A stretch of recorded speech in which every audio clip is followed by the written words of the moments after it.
Hello and welcome back to learn and share. This is Chanchal मंघानी, your English educator.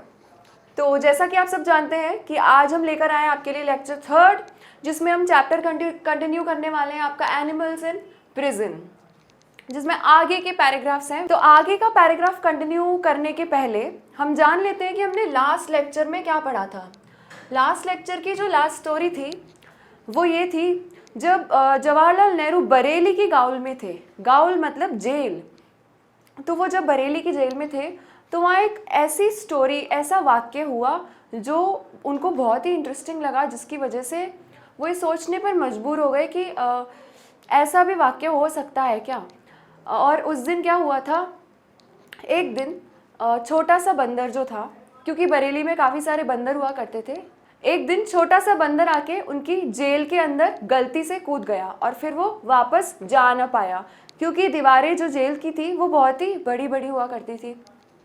तो jail के जितने भी प्रिजनर्स थे, प्रिजनर्स मतलब कैदी, और जितने भी वार्डर्स थे जो केयर टेकर होते हैं जेल के, उन्होंने क्या किया, बंदर के बच्चे को चारों तरफ से घेर लिया और उसके गले में रस्सी बांध ली और उसके साथ खेलने लग गए, उसको परेशान करने लग गए। तो ये बात उस बंदर के माता पिता ने देख ली, बंदर के पेरेंट्स ने देख ली, और उनमें से एक को गुस्सा आया। तो वो जिसको गुस्सा आया वो बंदर बहुत ही बड़ा था, विशाल। वो बंदर आके कूद पड़ा उस भीड़ के बीच में। भीड़ किसकी थी? वो प्रिजनर्स और वार्डर्स की जो भीड़ थी, उसमें आके कूद पड़ा। और जैसे ही वो कूद पड़ा, उसको देखकर चारों ओर जितने भी लोग थे, कॉन्विक्ट्स और वार्डर्स थे, वो सब पीछे हट गए। उनके हाथ में लाठियाँ थी, डंडे थे, जो भी थे, उन सबको उन्होंने फेंक दिया और पीछे हट गए। उस बंदर की ब्रेवरी को देख के वो पीछे हटे, क्योंकि इकलौता बंदर जो इतनी भीड़ के बीच में घुस गया, कूद गया बिना कुछ सोचे समझे अपने बच्चे को बचाने के लिए। तो फिर क्या हुआ, जब वो कूदा तो सब लोग पीछे हट गए और वो अपने बच्चे को बचाकर लेकर चला गया। तो उस दिन इस कहानी से वो प्रेरित होते और बोलते कि उस दिन करेज की जीत हुई, मतलब करेज ट्रायम्फ्ड ओवर दिस टाइम। तो करेज की जीत हुई, उस बंदर ने ब्रेवरी दिखाई, करेज दिखाया और वो कूद पड़ा बिना कुछ सोचे समझे अपने बच्चे को बचाने के लिए, जिस ब्रेवरी के कारण वो लोग पीछे हट गए। तो ये हमने डिस्कस किया था लास्ट आपके पिछले लेक्चर में। स्टार्ट करते हैं आपका lecture third with paragraph 18। We often had animal visitors that were not welcome. और कुछ ऐसे जानवर हुआ करते थे जिसका हम वेलकम करना पसंद नहीं करते थे। मतलब कुछ ऐसे लोग भी होते हैं हमारे घर में जो नहीं आए तो बेहतर है। तो वो कहते हैं कि वहाँ कुछ ऐसे जानवर आ जाया करते थे जो हम नहीं चाहते कि वो आए। तो वो कौन से जानवर होते थे? Scorpions. Scorpions were frequently found in our cells, especially after a thunderstorm. और कब आया करते थे स्कॉर्पियंस? फ्रीक्वेंटली आया करते थे जब तूफान आया करता था, आंधी तूफान आया करता था, तो उसके साथ साथ स्कॉर्पियंस भी आ जाया करते थे। स्कॉर्पियंस को हम बोलते हैं बिच्छू। स्कॉर्पियंस को हम क्या बोलते हैं? बिच्छू। बिच्छू आ जाया करते थे। बिच्छू जो होता है बहुत ही डेंजरस जानवर होता है। ये डंक मार देता है और फिर आदमी मर जाता है।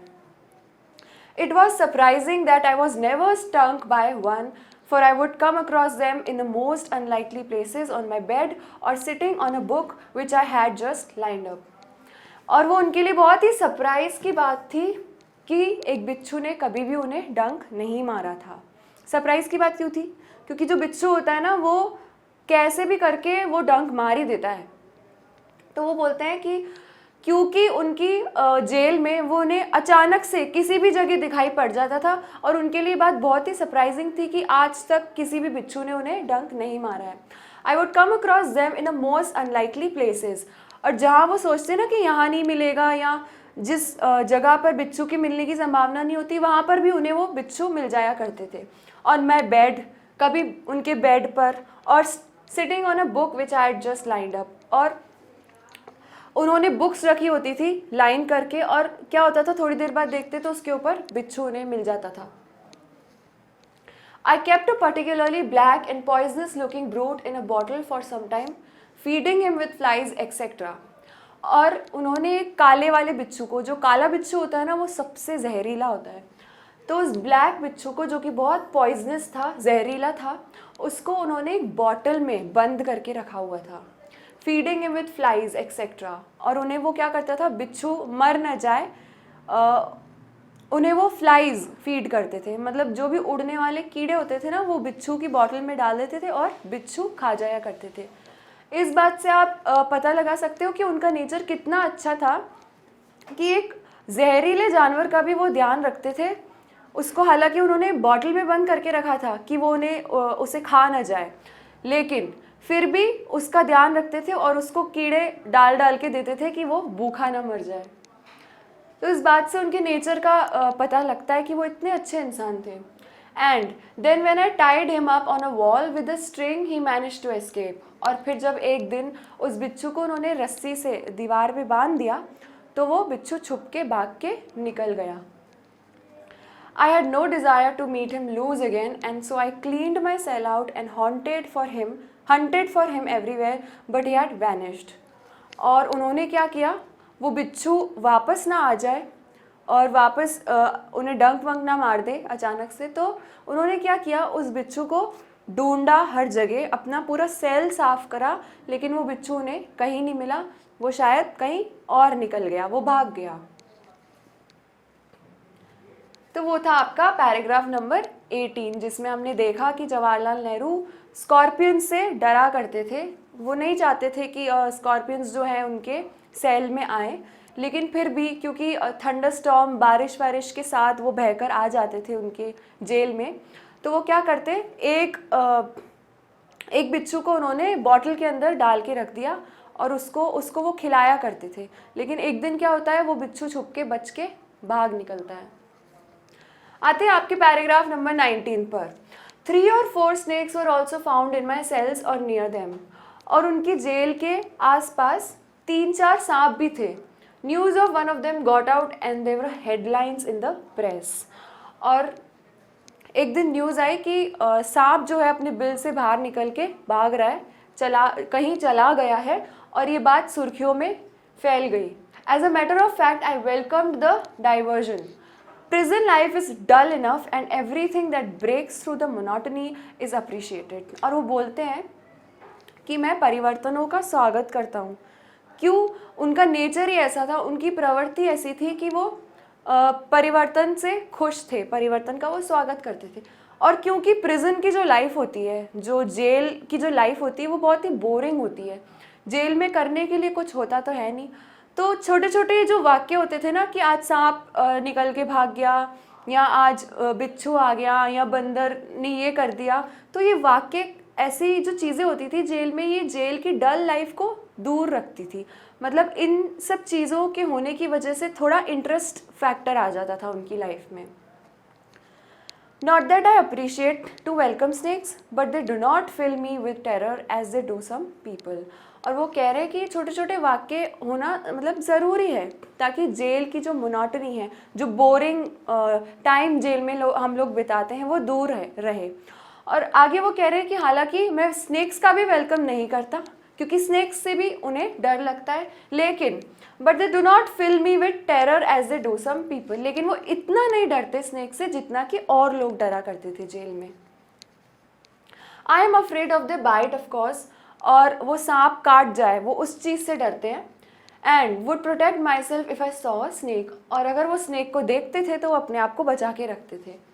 But there would be no feeling of repulsion और ओवरवेलमिंग फ्राइट। लेकिन वो सांप से नफरत नहीं करा करते थे। हालांकि कोई भी डेंजरस चीज़ आपके आगे से जाएगी तो जाहिर सी बात है आप उससे पीछे हटोगे और अपने आप को बचाने की कोशिश करोगे। तो सांप के प्रति भी उनका ही ऐसा ही नेचर था कि अगर वो पास से जा रहा है तो वो अपने आप को बचाने के लिए कि वो उसको डंक ना मार दे, वो पीछे हट जाते थे, लेकिन वो उनसे नफरत नहीं करते थे। But there would be no feeling of repulsion और ओवरवेलमिंग फ्राइट। मतलब ज़्यादा नहीं डरा करते थे और नफरत नहीं करा करते थे। Centipedes horrify me much more. लेकिन सांप से ज़्यादा उन्हें किससे डर लगता था? सेंटीपीड से। सेंटीपीड्स होती है ये ऐसा कीड़ा होता है जिसके 40 लेग्स होते हैं, 40 पैर। 40 पैर वाला कीड़ा होता है, दिखता सांप की तरह है लेकिन ये जहरीला होता है बहुत। It is not so much fear as instinctive repulsion, लेकिन इतना भी डर नहीं लगता कि वो उसको देख के डर के और भाग जाए। In Alipur gaol in Calcutta I woke up in the middle of night and felt something crawling over my foot. Alipur की जेल में, अलीपुर कहाँ है? कैलकाटा में, जो कोलकाता जिसे हम बोलते हैं। कोलकाता की जेल में जब वो बंद थे अलीपुर की जेल में, तो अचानक से उन्हें क्या महसूस हुआ एक दिन रात को कि उनके पैर पर रेंग के कुछ चल के आ रहा है। Something crawling over my foot, crawling का मतलब रेंगना, रेंग के चल के उनके पैर के ऊपर आ रहा है। तो उन्होंने क्या किया, I pressed the torch I had, और उनके पास जो टॉर्च थी उसको जलाया उन्होंने, उसका बटन प्रेस किया, and I saw centipede on the bed. और फिर उन्होंने देखा कि उनके जो बेड पे सेंटीपीड पड़ी है, मतलब ये जो कीड़ा है ये उनके बेड पे उन्होंने देखा। Instinctively and with amazing rapidity, I vaulted clear out of that bed and nearly hit the cell wall. और ये बहुत ही कॉमेडी वाली बात है, ध्यान से देखना। और क्या करते हैं वो, अचानक से जैसे ही सेंटीपीड को देखते हैं, उस कीड़े को अपने बेड पर देखते हैं, तो वो इस आकार में कूदते हैं, सीधा दीवार से जाके भिड़ जाते हैं। वॉल्टेड मतलब जब हम इस गोल आकार में कहीं से कूदते हैं ना, एक थ्योरी है जिसका आगे डिस्कशन होगा, अभी ये वाली थ्योरी, जिसमें चलो डिस्कस ही कर लेते हैं। I realised fully then what Pavlov's reflexes were. ये पैवलोज की दी हुई एक थ्योरी थी जिसमें जो डॉग होते हैं वो अगर किसी भी चीज़ से डरते हैं ना, तो वो उसको देख के इस आकार में कूद जाते हैं अचानक से। तो उसी आकार में वो सेंटीपीड को देखकर कूद गए और दीवार से जाकर भिड़ गए। इस गोल आकार में वो कूदे और सीधा दीवार से जाकर भिड़ गए ऐसे। तो इस कीड़े से वो बहुत डरा करते थे, और फुर्ती से जैसे उन्होंने उसको देखा और वो इस आकार में कूद के दीवार से जाके भिड़ गए, अपने बेड से कूदे। तो यही होती है कि पैवलोज रिफ्लेक्सेस थ्योरी है, एक यही थ्योरी है। और फिर वो उनको याद आता है कि अब मैं समझा कि पैवलोज रिफ्लेक्स थ्योरी क्या होती है, क्योंकि ये वाक्य उनके साथ बीता और उन्होंने खुद ही एक्सपीरियंस किया, तो उन्हें ज़्यादा अच्छे से समझ आ गई कि पैवलोज रिफ्लेक्स थ्योरी क्या होती है। Paragraph number 20। तो पैराग्राफ 19 में हमने देखा कि उन्हें काफ़ी चीज़ों से डर लगता है, उन्हें सांप से भी डर लगता है, उन्हें सेंटीपीड से भी डर लगता है।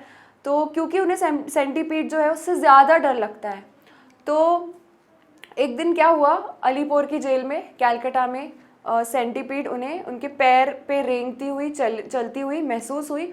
और जैसे ही उन्होंने टॉर्च का बटन दबाया और देखा कि अपने बेड पे क्या है, तो उन्हें सेंटीपीड दिखी और उसको देखकर वो फटाफट से कूद गए, और उसकी वजह से उन्हें समझ आई कि पैवलोज रिफ्लेक्स थ्योरी क्या होती है। Paragraph 20।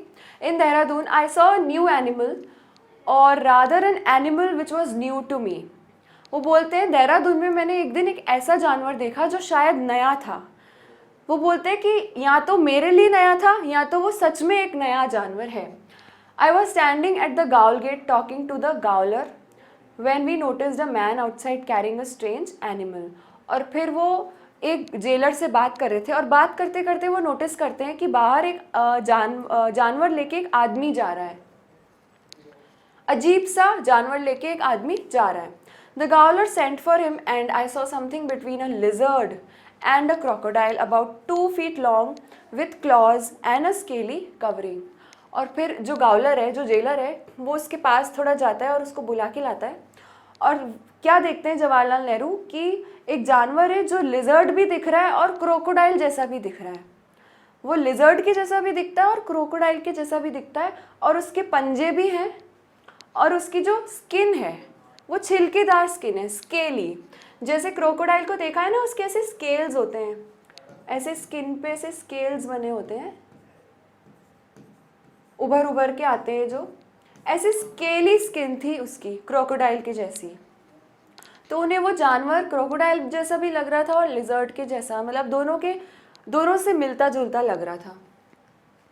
This animal, which was very much alive, had been twisted round in a most peculiar way, forming a kind of knot, and its owner had passed a pole through this knot and was merrily carrying it in fashion. It in this fashion. और जो उसका owner था, जिस आदमी ने वो जानवर पकड़ा हुआ था, वो कैसे पकड़ा हुआ था? एक डंडा था उसके हाथ में, और उस डंडे पे वो छिपकली जैसा, मान लो ये जानवर है, वो रस्सी से बंधा हुआ था ऐसे, और ये आदमी है, उसने उसको पकड़ा हुआ था डंडे को। तो अगर आपने मूवीज़ में देखा हो या किसी कार्टून्स में देखा हो, टॉम एंड जेरी का एग्जाम्पल लेते हैं। टॉम एंड जेरी में हमने देखा है कि जेरी को कभी कभी टॉम कैसे बांध देता था, एक डंडे पे ऐसे वो बांध दिया करता था, और नीचे उसके क्या रख दिया था, एक जलता हुआ भगोना जिसमें पानी उबल रहा है, ऐसे जेरी को वो बांध के रख देता था। तो उसी तरीके से इस आदमी ने उस जानवर को पकड़ा हुआ था जो कि जिंदा दिख रहा था, वेरी मच अलाइव। वो मरा हुआ नहीं था, वो जिंदा जानवर था। Had twisted round in the most peculiar way, अजीब से उसको डंडे पे बांध रखा था, forming a kind of knot, and its owner had passed a pole through this knot and was merrily carrying it in fashion, और बहुत खुशी से उसको पकड़ के वो चल रहा था। He called it a bow, और उसको वो क्या बोलता है, बो, उसका नाम दे दिया था उसने, बो। When asked by the Gowler what he proposed to do with it, he replied with a broad smile that he would make bhujji, a kind of curry, out of it. He was a forest dweller. तो जब उसके गावलर ने, jailer ने उस आदमी से पूछा कि आप इस जानवर को लेके तो जा रहे हो, लेकिन इसका करोगे क्या? तो वो आदमी खुशी खुशी रिप्लाई करता है कि हम इसको पकाकर और इसकी कड़ी बनाकर खा जाएंगे। वील मेक अ भुजी, अ काइंड ऑफ करी, out of it. He was a forest dweller. और वो खुशी खुशी बोलता है कि हम इसको पकाकर इसकी करी बनाकर खा जाएंगे। और वो क्या था आदमी? एक वनवासी था, एक आदिवासी जिसे हम बोल सकते हैं, जो जानवरों को पकाकर और मारकर खा जाते हैं। तो वो आदमी था एक वनवासी, जो एक क्रोकोडाइल और लिजर्ड जैसे दिखने वाले एनिमल को पकड़कर लेकर जा रहा था। Subsequently, I discovered from reading F.W. Champion's book, The Jungle in Sunlight and Shadow, that this animal was a pangolin. और फिर जब जवाहरलाल नेहरू ने ये बुक पढ़ी, F.W. चैम्पियंस की बुक थी जिसका नाम था the jungle in sunlight and shadow, उस बुक को पढ़ने के बाद उन्हें पता चला कि जो वो जानवर उन्होंने देखा था उस आदमी के हाथ में, उस जानवर का नाम क्या था? पैंगोलिन। कौन सी प्रजाति का जानवर था? पैंगोलिन। पैंगोलिन होते ये, एग्जैक्टली यही जानवर उन्होंने उस टाइम जेल में देखा था, जेल के बाहर उस आदमी के हाथ में देखा था। तो ये पैंगोलिन्स है जिनको वनवासी पकाकर खा जाया करते थे। तो उन्हें याद आई कि अरे ये तो वही जानवर है जो मैंने जेल के बाहर देखा था, जिसका नाम है पैंगोलिन। तो ये थी आपके पैराग्राफ 20 की कहानी। अब चलते पैराग्राफ 21 पर। Prisoners especially long term convicts have to suffer most from emotional starvation. तो जो प्रिजनर्स होते हैं, जो कैदी होते हैं, जो बहुत ही लंबे समय तक जिनको सज़ा होती है, उनको किससे सफ़र करना पड़ता है? सफ़र का मतलब भुगतना पड़ता है। किस चीज़ से भुगतना पड़ता है? Emotional starvation. मतलब एक तो उनके पास बात करने के लिए कोई होता नहीं है, तो वो खाली हो जाते हैं अंदर से। इमोशनल स्टार्वेशन मतलब मेंटली कोई इंसान लोनली फील करता है ना, उसको कहते हैं emotional starvation. Often they seek some emotional satisfaction by keeping animal pets. तो क्या करते हैं वहाँ पर, जो ऐसा फील करता है वो ऐसा ना फील करे उसके लिए क्या करते हैं, वो लोग जानवर को एज अ पेट रख लेते हैं। The ordinary prisoner can not keep them. लेकिन ये इजाज़त जो होती है ना, ये ऑर्डिनरी प्रिजनर्स के पास नहीं होती है। किसके पास होती है? जो लॉन्ग टर्म कॉन्विक्ट्स होते हैं ना, जिनको बहुत लंबी सज़ा मिली होती है, उनके पास ये इजाज़त होती है। But the convict overseers have a little more freedom and the gaol staff usually does not object. लेकिन जो कॉन्विक्ट ओवरसीयर्स होते हैं, जो कैदियों की देखभाल क्या, जो कैदियों को देखते हैं, उनका ध्यान रखते हैं कि ये लोग भाग न जाएं, जेल का जो ध्यान रखते हैं, उनको अलाउड होता है, और जो लॉन्ग टर्म प्रिजनर्स होते हैं उनको अलाउड होता है कि वो एक पेट रख सकते हैं अपने साथ। और जो गार्ड स्टाफ होता है, जेलर होता है जो, वो भी ऑब्जेक्ट नहीं करते, मतलब उनको भी इस बात से कोई प्रॉब्लम नहीं होती है कि आप लोग पेट रख रहे हो। The commonest pets were squirrels and strangely mongoose। और जो सबसे कॉमन पेट होता है वो किसको रखते हैं? गिलहरी। वो गिलहरी को पालते हैं। And strangely mongoose। और कभी कभी mongoose क्या होता है? नेवला। ये जो जानवर होता है बहुत ही खतरनाक होता है, ये एक फूंक मारता है तो इंसान मर जाता है। इसको हम सांप के दुश्मन के नाम से भी जानते हैं। तो नेवले को हमको क्या बोलते हैं? mongoose। कभी कभी mongoose भी रखा करते हैं as a pet. Dogs are not allowed in gaols. और जो डॉग्स होते हैं, कुत्ते होते हैं, उनको एज अ पेट रखना अलाउड नहीं होता था। But cats seem to be encouraged. लेकिन बिल्लियों को वो लोग पेट रख सकते थे, वो बिल्लियों को अलाउ करते थे कि वो एज अ पेट रख लें। A little kitten made friends with me once. और एक बार क्या होता है, एक छोटी बिल्ली जवाहरलाल नेहरू की फ्रेंड बन गई थी, दोस्त बन गई थी। It belong to a gaol official and when he had transferred he took it away with him. I missed it. और जब एक गाउल ऑफिशियल जिसका ट्रांसफ़र हुआ था उनके गाउल में, जेल में, तो उसके पास एक बिल्ली थी जो उनकी फ्रेंड बन गई थी, जवाहरलाल नेहरू की फ्रेंड बन गई थी। लेकिन फिर जब उनका कहीं और ट्रांसफ़र हो गया तो वो उस बिल्ली को लेकर चले गए अपने साथ, और जवाहरलाल नेहरू फिर उस बिल्ली को मिस किया करते थे। Although dogs are not allowed, I got tied up with some dogs accidentally in Dehradun. और क्योंकि जो कुत्ते हुआ करते थे वो अलाउड तो नहीं थे, लेकिन कुछ कुत्तों के साथ वो फ्रेंड्स बन गए थे। टाइड अप मतलब कुछ कुत्तों के साथ उन्होंने टाई अप कर लिया था, रोज़ वो कुत्ते उन्हें दिखा करते थे। और किस जेल में? देहरादून की जेल में।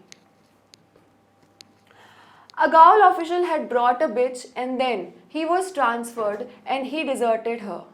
एक गाउल ऑफिशियल जो था, जो जेलर था, उसने एक बार बाहर से कुतिया को उठाकर लाया और पालने लग गया। लेकिन फिर जब उसका ट्रांसफ़र हुआ तो उसने क्या किया? लावारिस की तरह उस कुतिया को छोड़ दिया, उसका ध्यान नहीं रखा, ना ही उसे लेकर गया बल्कि उसे रोड पर छोड़ दिया। डेजर्टेड का मतलब होता है लावारिस।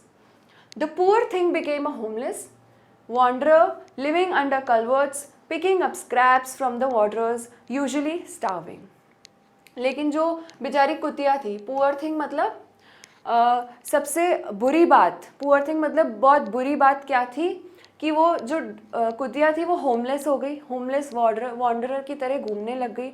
जैसे लावारिस जानवर होते हैं जिनका कोई देखभाल करने वाला नहीं होता है, उस तरह से वो घूमने लग गई। कभी पुलिया के नीचे रहती, कलवर्ट का मतलब होता है पुलिया, और कभी कचरे के ढेर में खाना ढूंढ के खाना खाती, और कभी कभी वार्डरर्स जो कचरा फेंकते वो उठा के खाती। यूजुअली स्टार्विंग, और ज़्यादा टाइम तक तो वो भूखी ही रहती थी। As I was being kept in the lockup outside the gaol proper, she use to come to me begging for food. और जब जब जवाहरलाल नेहरू को लॉकअप के बाहर निकाला जाता था घूमने के लिए, वॉक करने के लिए, तो जवाहरलाल नेहरू के पास वो आकर आ जाती पास में उनके, और उनसे खाना मांगती और वो उन्हें खाना खिला देते। I began to feed her regularly, और धीरे धीरे वो रोज़ उन्हें भोजन कराने लग गए उस बिच को। And she gave birth to a litter of pups under a culvert. और एक दिन पुलिया के नीचे उस कुतिया ने बच्चों को जन्म दिया। Many of these were taken away but 3 remained and I fed them. कुछ बच्चों को तो लोग लेकर चले गए, लेकिन 3 बच गए। 3 बच्चे जो थे कुतिया के वो बच गए, और उन 3 बच्चों को जवाहरलाल नेहरू खाना खिलाया करते थे। One of the puppies fell ill with a violent distemper. Violent distemper एक रोग होता है जो जानवरों में पाया जाता है, मोस्टली डॉग्स में पाया जाता है। तो एक दिन क्या हुआ, एक पपी जो था वो बीमार पड़ गया। कौन सी बीमारी से बीमार पड़ गया? Violent distemper. And gave me a great deal of trouble. और उनके लिए बात बहुत परेशानी वाली बात हो गई कि एक जो पपी था वो बीमार हो गया। उसको देखकर वो बहुत परेशान हो गए। I nursed her with care and sometimes I would get up a dozen times in the course of the night to look after her। और उन्हें वो क्या करते हैं, उस पपी का ध्यान रखते थे, और कई बार रात रात को वो 12 बार उठा करते थे डजन टाइम्स मतलब 12 बार एक रात में वो उठा करते थे उस पपी का ध्यान रखने के लिए। She survived and I was happy that my nursing had pulled her round. और फिर वो रोज़ उसका ध्यान रखा करते थे जिसकी वजह से वो बच गई, और फिर वो इस बात से बहुत खुश हुए कि मेरे ध्यान रखने की वजह से, मेरा उसको रोज़ खाना खिलाने की वजह से वो बच गई। तो ये था आपका पैराग्राफ 21, जिसमें जवाहरलाल नेहरू अपना एक किस्सा शेयर करते हैं कि कैसे गाउल, जो जेल हुआ करती थी, गाउल को बोलते हैं जेल, जेल में जानवर रखना तो अलाउड नहीं थे, लेकिन बिल्ली एनकरेज करते थे वो लोग, बिल्ली रख सकते हैं, या कुछ जो गाउल प्रॉपर्स होते हैं वो मॉन्गूज रखा करते थे, नेवले रखा करते थे, कुछ स्क्विरल्स रखा करते थे, गिलहरी जिसे हम बोलते हैं। और कई बार क्या होता था, वो जब जेल के बाहर निकलते थे तो वो डॉग्स के साथ टाइप हो गए थे, रोज़ वहाँ के जो डॉग्स होते थे वो वहाँ पर आते थे, फिर वो उन्हें खाना खिलाते थे। और एक बार क्या होता है, एक जो गाउल का ऑफिशियल होता है, जो जेलर होता है, वो एक कुतिया ले आता है, उसको पालता है, लेकिन जब वो उसका ट्रांसफ़र हो जाता है तो वो कुतिया को लावारिस की तरह छोड़ देता है, और जिसकी वजह से वो स्टार्व करती है, मतलब भूखी इधर उधर भटकती रहती है। लेकिन जवाहरलाल नेहरू ने जब ये बात नोटिस करी कि वो इतनी परेशानी में भूखी मर रही है, तो वो रोज़ उसे खाना देने लग गए, जिसकी वजह से वो फलती फूलती गई, और फिर उसने बच्चे पैदा करे, जिसके 3 बच्चे जवाहरलाल नेहरू जी ने पाले। लेकिन एक बार उसका एक बच्चा बीमार हो गया, एक पपी जो है वो बीमार हो गया, वायलेंट डिस्टेम्पर उसको हो गया था। वायलेंट डिस्टेम्पर एक बीमारी होती है जो मोस्टली डॉग्स में पाई जाती है। फिर जब उसमें वो बीमारी हो गई तो जवाहरलाल नेहरू उसका ध्यान रखने लगे, कई बार एक दिन में 12 बार उठते और उसका ध्यान रखते, जिसकी वजह से वो धीरे धीरे ठीक हो गई। तो ये था आपका पैराग्राफ 21। अब बढ़ते हैं आगे, paragraph 22। I came in contact with animals far more in prison than I had done outside. और वो बोल रहे हैं कि क्योंकि वो जब बाहर निकले जेल के, जब उन्हें उनकी सज़ा ख़त्म हो गई, तो वो एनिमल्स से इतना नहीं मिल पाते थे जितना कि वो प्रिजन में मिल पाते थे, जितना कि जेल में मिल पाते थे जानवरों से। वो बाहर की दुनिया में जानवरों से इतना नहीं मिल पाते थे। I had always been fond of dogs. उन्हें जो डॉग्स होते हैं वो हमेशा अच्छे लगा करते हैं। एंड हैड केप्ट सम, और उनके पास थे भी, मतलब उनका जो घर था वहाँ पर डॉग्स भी थे। But I could never look after them properly as other matters claimed my attention. लेकिन जब वो बाहर की दुनिया में जी रहे थे normal human being, as a prisoner नहीं बल्कि as a normal human being, तो उनके पास डॉग्स भी थे, लेकिन वो उनका ध्यान नहीं रख पाते थे, क्योंकि जो दूसरे मैटर्स होते हैं वो ज़्यादा उनके लिए इंपॉर्टेंट थे, तो वो ज़्यादा उनको अटेंशन देते थे। In prison I was grateful for their company. और वो बोलते हैं कि मैं बहुत ही शुक्रगुजार हूँ कि मेरे आसपास डॉग्स हुआ करते थे प्रिजन में। Indians do not as a rule approve of animals as household pets. और इंडियंस की प्रवृत्ति के बारे में वो बताते हैं कि जो इंडियंस होते हैं वो यहाँ का इंडिया का ऐसा रूल नहीं है कि हर घर में पेट हो, हर घर में एक डोमेस्टिक एनिमल को एज अ पेट रखा जाए। तो इंडियंस की प्रवृत्ति वो बताते हैं कि हमारे इंडिया के लोगों का जो कैरेक्टर है वो ऐसा नहीं है कि सब लोग जानवरों को एज अ पेट रखें। It is remarkable that in spite of in general philosophy of non-violence to animals, they are often singularly careless and unkind to them. और ये बात इतनी अद्भुत है कि जबकि जनरल फिलॉसफी इंडिया की क्या है, अहिंसा। हमारा भारत किस चीज़ पे बिलीव करता है कि हम सत्य बोले और अहिंसा के मार्ग पे चले, लेकिन फिर भी यहाँ क्या देखा जाता है कि जानवरों के प्रति लोग केयरलेस हैं और अनकाइंड हैं, उनसे बहुत बुरा बर्ताव करते हैं।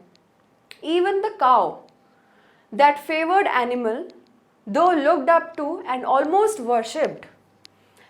इवन द काउ, और जो गाय भी है जिसकी हम पूजा करते हैं और जिसका हम मानते हैं कि इसमें गाय में कहते हैं ना कि देवी देवता का वास होता है, जिसकी हम पूजा भी करते हैं, वो भी by many Hindus and often the cause of riots is not treated kindly. जबकि हम जो हिंदू हैं वो गाय की पूजा करते हैं, फिर भी गाय के ही चक्कर में हमारे बीच लड़ाइयाँ होती है और गाय को ही हम अच्छे से ट्रीट नहीं करते हैं। गाय गाय को ही हम क्या करते हैं, बहुत ही बुरी तरीके से ट्रीट करते हैं, जबकि जो हम हिंदू हैं, हमारी तो माता के रूप में कहलाती है गाय, लेकिन फिर भी गाय ही हमारे बीच इंडिया में दंगों और फसाद की जड़ बनी हुई है, जड़ नहीं मतलब रीज़न बनी हुई है। Worship and kindness do not always go together, और इस बात को ध्यान में रखते हुए बोलते हैं कि वर्शिप और काइंडनेस मतलब पूजा करना किसी की और किसी के प्रति दयालु होना, ये दोनों चीज़ें आपस में साथ साथ नहीं चलती। या तो आप पूजा कर लो या किसी के प्रति काइंडनेस दिखा दो, ये दो चीज़ें साथ साथ नहीं चलती हमारी कंट्री में। अब जो पैराग्राफ हम करने जा रहे हैं ये बहुत ही इम्पॉर्टेंट है, आपके एक्सप्लेनेशन के पॉइंट ऑफ व्यू से भी और इंटरेस्टिंग फैक्टर के पॉइंट ऑफ व्यू से और क्वेश्चन में, एग्जाम में क्वेश्चन आने के पॉइंट ऑफ व्यू से भी। तो ध्यान से पढ़ें इस पैराग्राफ को, ध्यान से समझें। Paragraph 23 is the most important and the last paragraph of your chapter. Start करते हैं। Different countries have adopted different animals as a symbols of their ambition और character.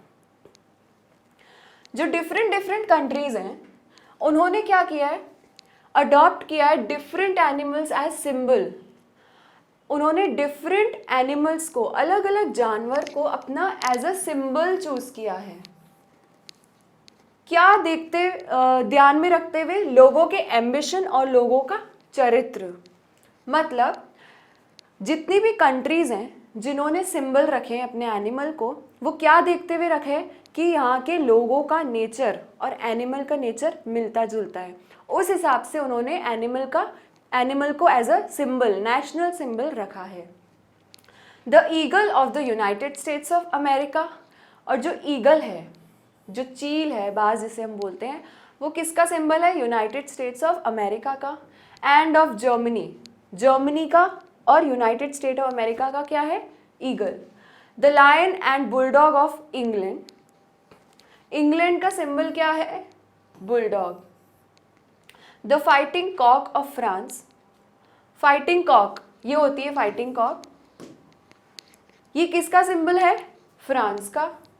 The bear of old Russia, और जो भालू है, जो bear है, वो किसका सिंबल है, ओल्ड रशिया का। तो जो ईगल है वो सिंबल है यूनाइटेड स्टेट्स ऑफ अमेरिका का। And of Germany the lion, Germany का सिंबल है lion. And bulldog of England, bulldog किसका सिंबल है, इंग्लैंड का। The fighting cock of France and the bear of old Russia, Russia का symbol है bear. How far do these patron animals mould national character. अब यहाँ पे question put up करते हैं जवाहरलाल नेहरू, ध्यान से सुनना क्या बोलते हैं वो। How far do these patron animals, और कहाँ से साबित होता है कि जो एनिमल्स हैं ये नेशनल कैरेक्टर दिखाते हैं यहाँ की कंट्रीज़ के लोगों का। मतलब इन एनिमल्स का जो चरित्र है और जो इंसानों का चरित्र है, इन कंट्रीज़ के इंसानों का चरित्र है, ये कहाँ से दर्शाता है, कहाँ से मिलता जुलता है इन एक दूसरे से, जो इन लोगों ने ऐसे एनिमल्स को अपना सिंबल रखा हुआ है। वो कंपेयर कर रहे हैं कि कहाँ से इन एनिमल्स को रख लिया है तुमने एज अ सिंबल, और कैसे किस बेसिस पे तुमने रखा है, कि ये कहाँ से दर्शाता है कि तुम्हारे एनिमल्स और नेशनल सिंबल जो हैं, national symbol as a animal जो है और यहाँ के जो लोग हैं, इनका चरित्र मिलता जुलता भी नहीं है बिल्कुल भी। Most of them are aggressive, कुछ जानवर इनमें से तो अग्रेसिव हैं, मतलब गुस्से वाले हैं। फाइटिंग एनिमल्स, लड़ाई करने वाले। Beast of prey, beast of prey मतलब जो शिकार करते हैं, तो इनमें से कुछ जानवर तो ऐसे हैं जो शिकार करते हैं, जैसे कि जो ईगल है वो शिकार करता है। जर्मनी लायन भी शिकार करता है, गुस्से वाला होता है। बुलडॉग, फाइटिंग कॉक, लड़ाई करने वाले जानवर हैं ये लोग। तो कहाँ से दर्शाता है ये तुम्हारे लोगों के, मतलब जो लोग हैं तुम्हारी कंट्री के, उनका कैरेक्टर और एनिमल का कैरेक्टर कहाँ मिलता है। It is not surprising that the people who grow up with these examples before them should mold themselves consciously after them and strike up aggressive attitudes and roar and prey on others. और वो बोलते हैं कि इस बात में कोई surprise की बात नहीं है कि इन कंट्रीज़ के जो लोग हैं, जो आने वाली जो जनरेशन है, वो अपने आप को इन एनिमल्स के नेचर के अकॉर्डिंग ढाल देगी और इन एनिमल्स के नेचर के अकॉर्डिंग वो लोग बन जाएंगे। कैसे बन जाएंगे? जानबूझकर बन जाएंगे, क्योंकि जब वो लोग देखेंगे कि हमारी कंट्री का जो एनिमल ही ऐसा है तो हम लोग भी वैसे बन जाएंगे। कैसे बन जाएंगे? स्ट्राइक अप शुरू कर देंगे, अग्रेसिव एटीट्यूड। अग्रेसिव एटीट्यूड मतलब उनमें क्रोध आ जाएगा एंड रोर, दहाड़ना चालू करेंगे जैसे लायन है जर्मनी का, एंड प्रे ऑन अदर्स, और दूसरों का शिकार करेंगे। तो ये बात जवाहरलाल नेहरू को बिल्कुल अच्छी नहीं लगती कि जो नेशनल सिंबल्स हैं वो और जो इंसान है उनका कैरेक्टर बिल्कुल भी मिलता जुलता नहीं है। तो ये चीज़ गलत है। अलग जो कंट्रीज़ हैं वहाँ की, उनका ये चीज़ गलत है कि जो नेशनल एनिमल्स उन्होंने एज अ सिंबल रख रखे हैं उनका कैरेक्टर और वहाँ के इंसानों का कैरेक्टर मिलता जुलता नहीं है। बल्कि क्या होगा, आने वाली जो जनरेशन है वो एनिमल्स के कैरेक्टर के जैसी ढल जाएगी, अपने आप को वैसी डाल देगी। Nor it is surprising that the Hindu should be mild and non violent for his patron animal is cow. और एक अच्छी बात वो कहते हैं कि इसमें भी कोई सरप्राइज़ की बात नहीं है कि जो इंडिया के लोग हैं, जो हम हिंदू लोग हैं, वो बहुत ही माइल्ड होते हैं, बहुत ही सॉफ्ट होते हैं, काम होते हैं, पीसफुल होते हैं, शांत स्वभाव के होते हैं। क्यों? क्योंकि हमारे इंडिया का जो नेशनल सिंबल है एज एन एनिमल वो क्या है? काव है, गाय है। जैसे गाय का नेचर होता है वैसा ही यहाँ के लोगों का नेचर है, माइल्ड एंड नॉन वायलेंट, कोमल और अहिंसावादी। तो ये बात उनको बहुत अच्छी लगती है कि इस बात में कोई सरप्राइज करने वाली बात नहीं है, क्योंकि हिंदू की जो पेट्रन एनिमल है एज अ सिंबल वो बिल्कुल सही है, क्योंकि यहाँ के लोग भी कोमल होते हैं, माइल्ड होते हैं एंड नॉन वायलेंट होते हैं। तो यहाँ ख़त्म होता है आपका chapter number 1 animal in prison. ये था हमारा लास्ट लेक्चर। आगे वाले लेक्चर में हम करेंगे आपके question and answers. Thank you.